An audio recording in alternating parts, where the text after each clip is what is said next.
City Current. Produced by Dakota Media Access. In-depth discussion with Bismarck and Mandan city officials. Watch on Government Access Channel 602 HD or tune in to Radio Access 102.5 FM. Always local, always current.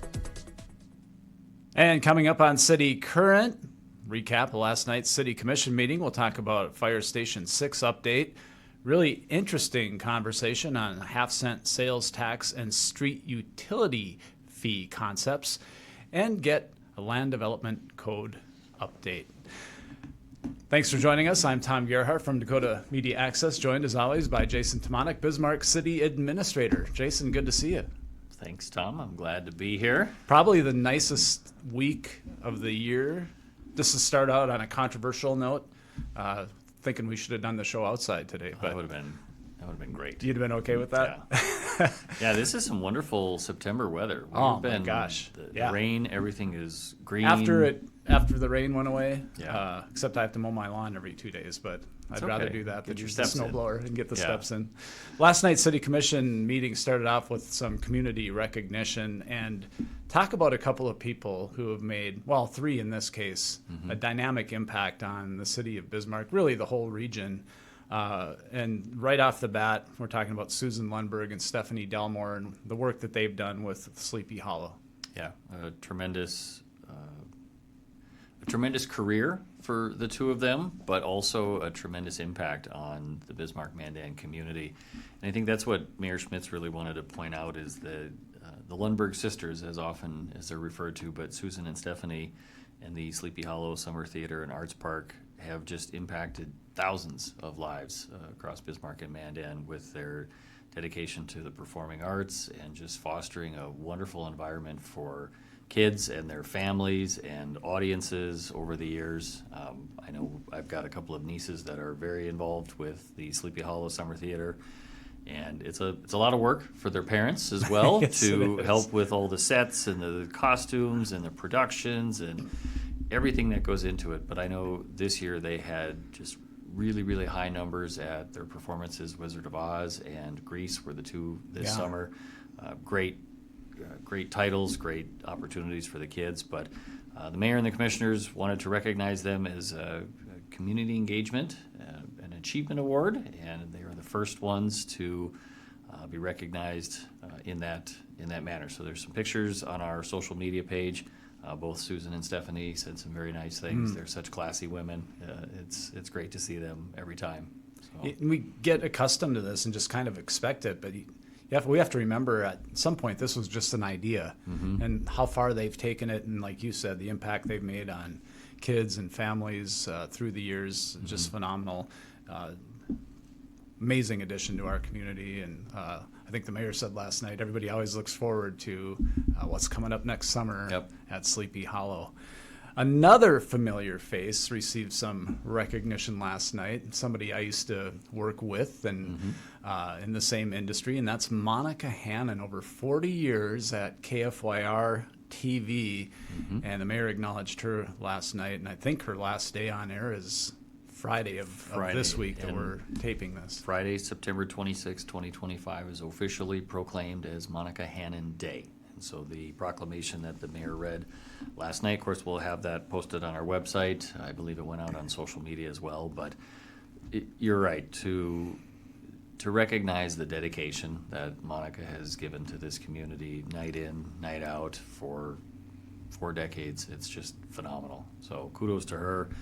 I wish her all the best in her retirement and her new endeavors. I'm sure she's going to find lots of things to fill her time. I think somebody kind of quipped last night, maybe now you'll have time to take some of those day trips. I think that was a reference to Cliff Naylor's books. Off the beaten path. Yep, Dakota day trips and all that. So, but thanks to her and thanks to KFYR for allowing her to have this career, and she's been a part of so many homes and families over the years, and wish her well as she looks on to the next chapter. Having some experience in that realm, not nearly the number of years Monica had, though, I have always realized how intimate it is to, people would say all the time, like, you're in our home, or we're watching you, and you talk about somebody coming into homes for 42 years and delivering the news of what's happening in our area, it does impact people. I can only imagine how many times she's out in the community and people approach her like they're best friends, and she's probably never met them, but they know so many things about her just being a dedicated consumer of the news and a fan. Yeah. So. Well, there is life after TV. We can assure Monica of that. Well, let's move on to the regular agenda last night and start with a land development, the code update that's taking place. And I think I read in the notes that it's the first major code update or amendment since the early 80s. That's right. Yeah, and we've enlisted the help of Clarion and Associates. This is a very significant undertaking and not something that the staff has really the time to be able to address. Our staff, the planning staff, is primarily focusing on the growth and development of our community. Obviously, we've got other things like the Renaissance Zone Authority, the Historic Preservation Commission, Board of Adjustment. Those are all facets of the planning world, but really this is kind of some of the core tenets of land development.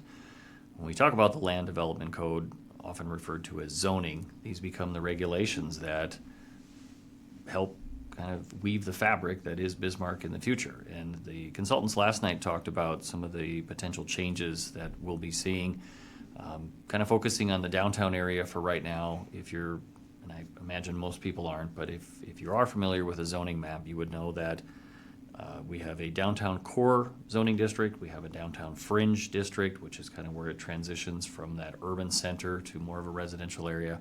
But then we also have a health and medical district.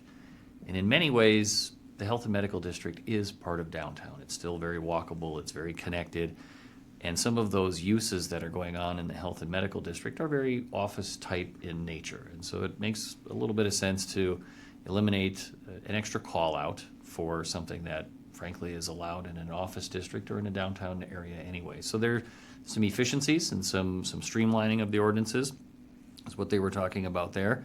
But ultimately the objectives are to foster flexibility, but also predictable development outcomes. I mean, that's the purpose of zoning, is to know what is this going to look like in the future. It's not just a haphazard approach. There are intentions with what does future land use look like. Obviously, they want to enable change over time and then encourage reinvestment and what often we refer to as infill. How are there opportunities to take some of these underutilized properties in the older parts of the community and put something new on them? Why is that attractive for the city? Because we've already got all the infrastructure in place. The streets, the sidewalk, curb and gutter, the utilities are there. If you can find a higher and better use for an underdeveloped or a vacant lot, that's outstanding. That's great for everybody. I took a couple of notes, too, if I have this right. Some of the concepts in land development would include like open spaces, connectivity, even I think we heard talk about lighting, things like that last night. Yeah, lighting is an interesting one, and Commissioner Risch commented on this, that he's had some residents approach him about some concerns. And with LED technology, we all know the lights are very vibrant. They're much brighter than the conventional or traditional lighting. How would a zoning code address lighting? Well, it can refer to lighting in a way that it is downcast or it is illuminating only specific areas, and it's not just this high beacon broadcasting kind of night sky polluter idea. You may not see that so much on a residential feature, but certainly on a commercial property where you've got large parking lots and there's high visibility lighting. The intent isn't just to light everything, but to light the surfaces. And so the zoning code can talk about those types of things, and how does that translate in the end? It becomes another component of the design review. It becomes another facet that the design team has to approach and address. But there's lots of different ways to handle that effectively. And it kind of all boils down to, I think, at least the way I interpret it as a resident, is these are quality of life things ultimately, aren't they? Definitely, yeah, and that goes back to that predictability. If you're somebody that lives on the edge of town or somebody that lives in an area that is growing, I understand plans change, we hear that a lot, but to have a general understanding of where are the major corridors going to be, the roadways, the commercial areas, the high-density residential areas, those are part of the predictability of being able to sustainably grow and have meaningful appropriate land uses in the right areas. Let's move on to the topic of the half-cent sales tax that was discussed last night. And of course, you can see it on the screen here if you're listening. This was initially passed in November of 2018. Why is it back on the table now? What were we hearing last night? So when the voters approved the half-cent sales tax for arterial roadway construction back in 2018, it was approved with a 10-year sunset. And so we're not up to that sunset, but we're getting closer to it. And as staff, we're looking for direction from the commission rather than wait until it expires. Commissioners, this has been a very successful program for the city. We have accomplished tremendous work in regards to major roadways. On the screen again, we're talking about Ash Cooley, Tyler Parkway, 43rd Avenue, East Century Avenue is under construction today, South Washington Street at Burley Avenue last year. All of those projects were paid for using sales tax that is collected locally in Bismarck. So Gabe was in front of the commissioners last night, basically giving a little bit of history. How did we get here, and what did we do to accomplish the goal at that time?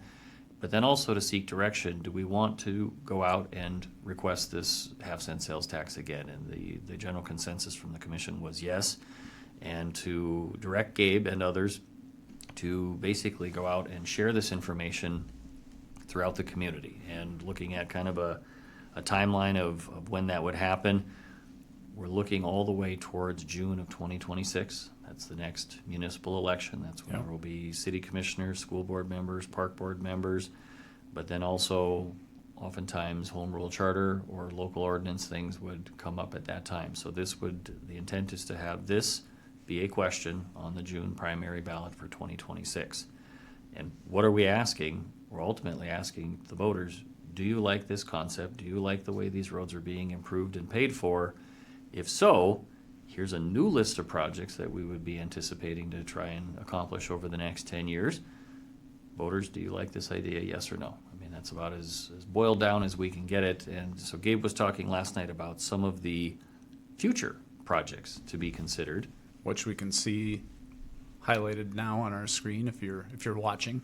Currently, we're focusing primarily on arterial roadways. I mentioned South Washington Street, Century Avenue, Ash Cooley, 43rd Avenue. Those are all big corridors that carry a lot of traffic in a lot of different parts of our community. The image on the screen is not just large arterial roadways, but also some more local roads or even roads that are needing to be connected. For anybody that's got kids or has gone over to Legacy High School, I'm sure you've scratched your head and wondered, why isn't East Calgary over there? I can see where it should go. Yep.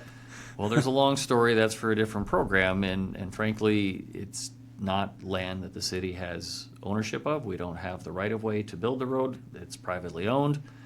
We have to wait. Well, in this situation, if there were funds to encourage that project to move along, I think many would agree it would be for the benefit of the area. For the transportation network, East Calgary Avenue should connect from near Legacy High School all the way over to Centennial Avenue. That's one of the roads that would be identified here, along with other roads that we've talked about on this program recently, Ottawa Street. For anybody familiar with North Bismarck, the area around Sky Zone, Plant Perfect, some of those businesses there, Ottawa Street is scheduled to be improved in the near future. Currently, it's under the special assessment model, and we've heard from the owners those special assessments are pretty high, and we understand that because the road needs a lot of attention. So this could help replace some of those situations like that. Part of the information that will be shared throughout this time will be the roads that we're looking at, obviously, that we've just talked about, but then also the prioritization. Which roads would go first? We're not going to prescribe all of them start to finish because things can change from one year to the next. But to come forward with a determined list of roads that would be improved, a sunset, another 10 years, and we would reanalyze it again at that time, and a pledge to be able to do this type of work, I think that's a pretty solid package from the city to the citizens. And I would encourage anybody to go back either through the Dakota Media Access website or through their cable channel to watch the replay. Gabe does a really nice job of providing the information. If you're a person like me and you like to see things and kind of look at them a little bit more, Gabe's full presentation is attached to the minutes from Tuesday night city commission meetings. You can see all the slides that he went through as well there. That was just the first half of Gabe's That was just the first half. And I think maybe just again to emphasize, this half-cent sales tax allows us to do currently and in the past major projects, a bit of an evolution into the future if it's passed, but also spreads out the cost to people visiting, right? Like, Correct. so it's not just all. That's a great point for sales tax. It's anybody that's buying taxable goods in the community. So it's not just the residents of Bismarck. It's Mandan, it's the surrounding communities, it's people from out of state that are traveling through the area. It all goes to support the community. And as stewards of those resources, we were frankly pretty pleased with the way this has turned out over the last 8 years that we've been working on it so far. We'll do our best to educate anybody that's looking for more information between now and June of 2026. As the city, as a municipal organization, we cannot lobby. It is not our position to support or oppose. We are here to provide information. And so Gabe did that as an example last night.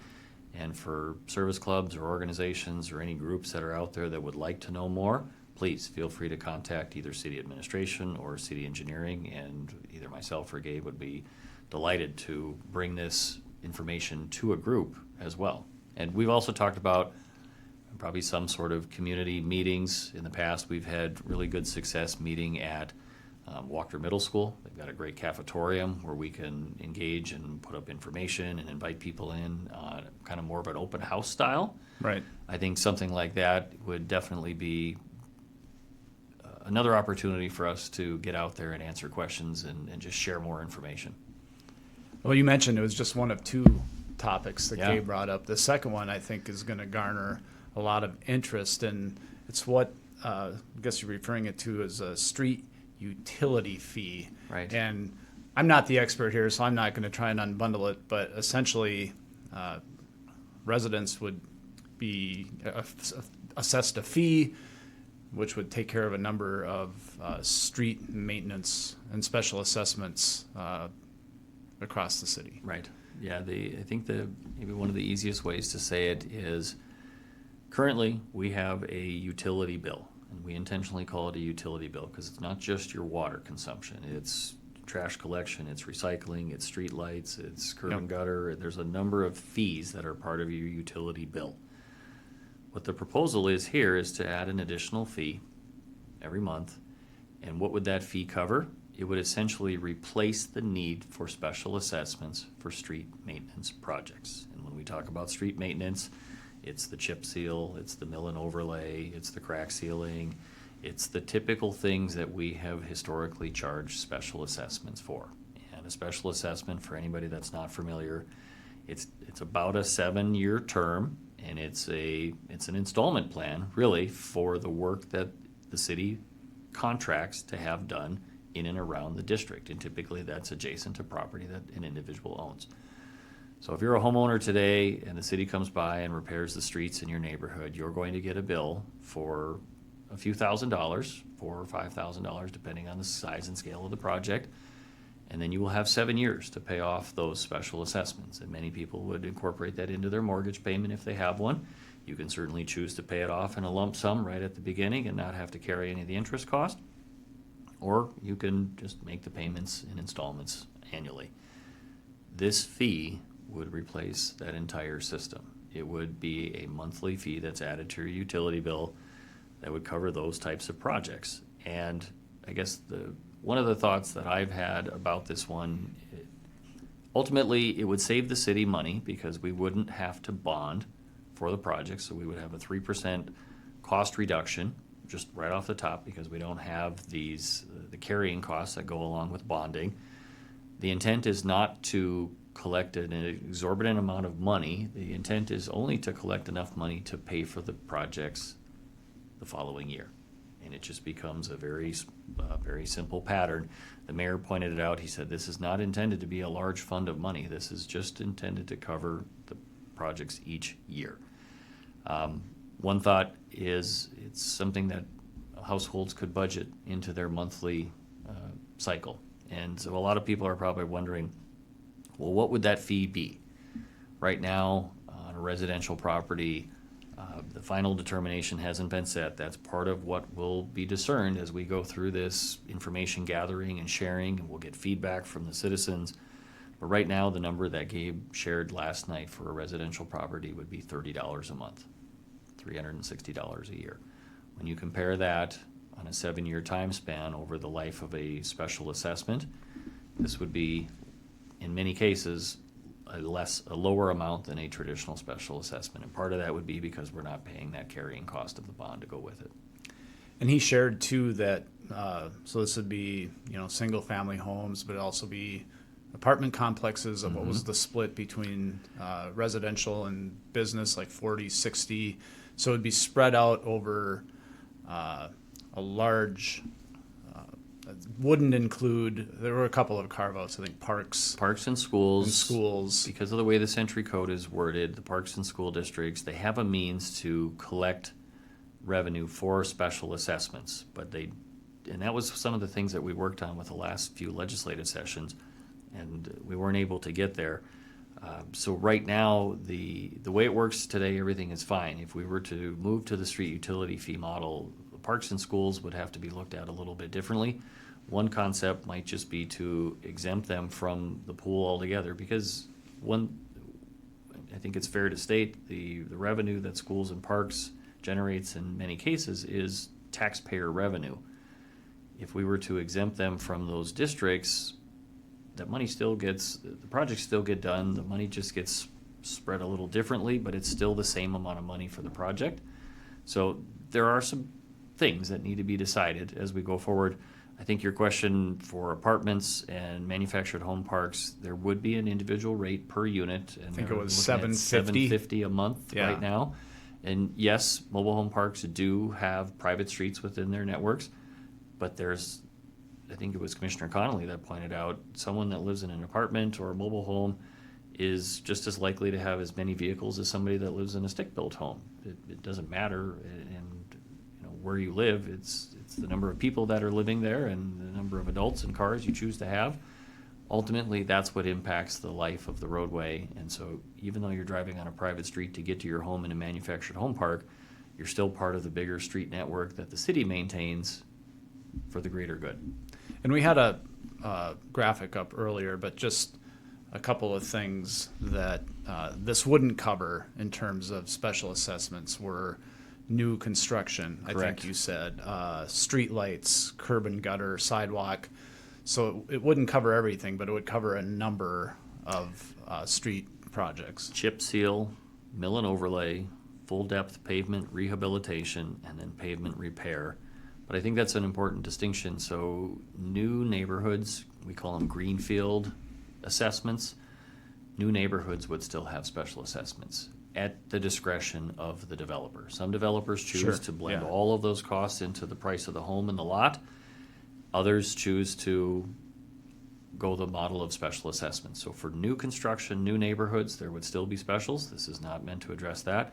We're talking about existing neighborhoods with streets in front of them for street maintenance. Yeah, just trying to think of questions that could arise so that this is a good resource for people to come and review. So that all leads to, again, the potential for what we call the home rule charter to have two items on the ballot. Two items on the ballot. These would be two separate questions. I think the commissioners were very clear that one should not cause the other to fail or succeed. Both of these concepts can function independently. We're currently doing the half-cent sales tax for street construction. This idea, the second half of what we talked about, the street utility fee, this new fee on your monthly utility bill for street maintenance. If the voters like that, great. That can be approved separately. Both of them can be approved. Both of them could be opposed. That's why we vote.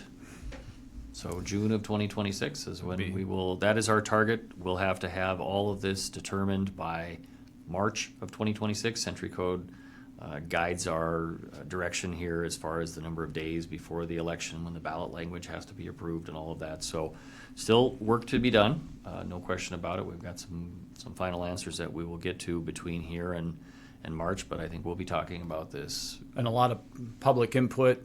Definitely. Listening to the citizens, the residents. You would finalize those rates then before March. So $30 and $750, those are just kind of placeholders for placeholders now. For maybe now. a target, and there was actually some discussion at the table about setting the rate for the first 3 years.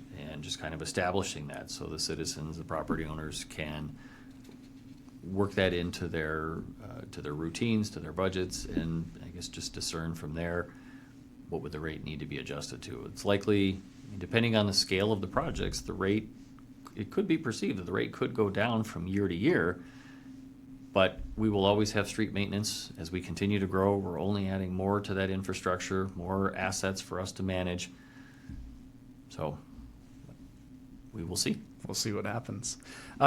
Get an update on the 2025 strategic plan. The Assistant City Administrator, Doug Wiles, took the podium and gave a really nice update on the work that's been going on by a really diverse group within the city to come up with a new, I guess, mission, values, vision. Yeah, absolutely.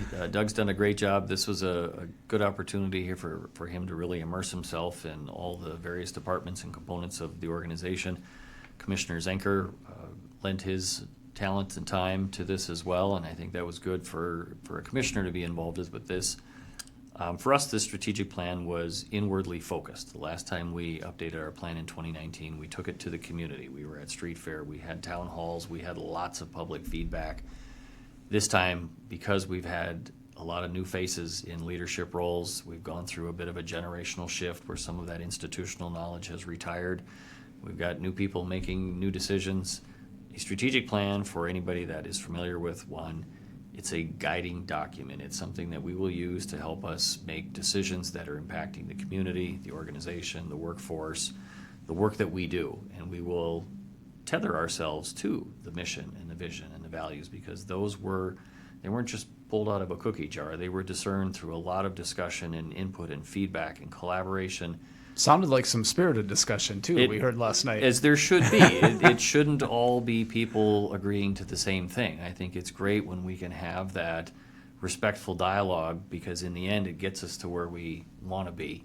And so we'll look forward to being able to implement this and continue to shine a light on it as we go through. I think you'll hear at future commission meetings why some of these decisions are being made, and it's from this document as a guidepost to help us get there.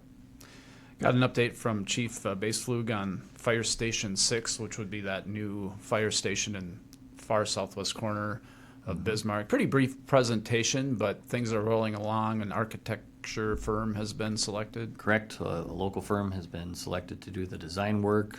We're narrowing in on a site along Burley Avenue. It's property that the city of Bismarck currently owns. It's part of the campus of the wastewater treatment plant. So that is certainly an attractive feature, is that we're not having to parlay cash out to a private property owner. This is an area of land that really has been sitting quite idle, but it's also part of that buffer around the wastewater treatment plant. But we didn't just select this site because it's free land. This site has been selected through a lot of data analysis. It provides one of the best response times in this area when we're talking about, of course, South Bay, which would be south of here, but also Whispering Bay, Southport, and then frankly a good chunk of South Bismarck. Right now, any of the calls for service in that area of town are being responded to from Fire Station 2, which is the station along Expressway. As you can imagine, that's a fair distance to travel, even along Expressway, University, Washington Street, whatever the route might be. So this really shortens that response time. It gets the first crew in within our target area, which is somewhere between 4 and 6 minutes for the first call. So we'll continue to work through the design process, and we'll learn a little bit more. It's likely we'll see construction probably get started late next year, and then hopefully with occupancy in 2027 for those firefighters and the crew. You talk about response time, too, and I think we always think of fires, but fire trucks respond to all sorts of calls. Somebody could call in with a heart issue. Absolutely. And a fire truck shows up. The fire crew Firefighters shows are trained in EMS, EMT calls. They may not be the one to transport somebody, but if they are first on scene, they certainly have the skills to get into that life-saving activity. Also, we started talking about how nice of a week it is, but that rainy stretch, which seemed like it lasted a month, also impacted the free landfill week that the city out some offered. Yeah. So, round two. Round two, yes. Commissioner Cleary shared officially between she and Steve Salwai, Service Operations Director, Toby Sheldon at the landfill, they're looking at September 29th through October 4th as kind of a do-over. So if you didn't go out to the landfill, you were concerned that it was a muddy mess. It probably was. I didn't go look for myself. But you will have a second opportunity, September 29th through October 4th. You can dispose your items free at the landfill if you have your utility bill or driver's license indicating you are a City of Bismarck resident. If you have any questions, you can certainly call Public Works at 355-1700. 355-1700. All right, well, that wraps up another edition. Jason, you alluded to, if somebody wants to go back and find some old meetings, you can download our app if you don't want to go to our website. So we have a DMA app that you can get for just about any device, and a radio access app. You can find podcasts and radio shows, all sorts of great local content that you can find at dakotamediaaccess.org or on our apps. For now, though, we're done. Thanks for joining us. We'll see you next time on City Current. For more information on what was discussed in this episode of City Current, visit bismarcknd.gov or call 701-355-1300. If you have suggestions, comments, or issues you would like addressed in future episodes, contact us at info@freetv.org. This program airs on Government Access Channel 2 and 602 in HD, or on Radio Access 102.5 FM. It's also available as a podcast on radioaccess.org and as a video viewing link at freetv.org. Thanks for tuning in to this edition of City Current.